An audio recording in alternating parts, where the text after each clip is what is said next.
TDP నేత Tadipatri municipal chairman జేసీ Prabhakar Reddy hot comments చేశారు. తనతో పాటు తన కుమారుడు గన్ లైసెన్స్ రెన్యువల్ చేయడం లేదని విమర్శించారు. ఈ విషయంపై హోంమంత్రి అనితకు అనేక సార్లు లేఖలు రాసినా స్పందన శూన్యమని ఆవేదన వ్యక్తం చేశారు. MLA Asmit Reddy gun licence renewal చేయకపోవడం దారుణమని, దీనిని తాము అవమానంగా భావిస్తున్నామని జేసీ ప్రభాకర్ రెడ్డి చెప్పారు. తమ పరిస్థితి ఇలా ఉంటే తమ కార్యకర్తల పరిస్థితి ఏంటంటూ ప్రశ్నించారు.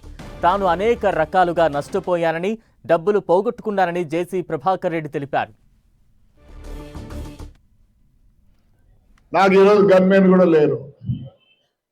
నేను నా కుమారుడు రెన్యూలు పెట్టినాం.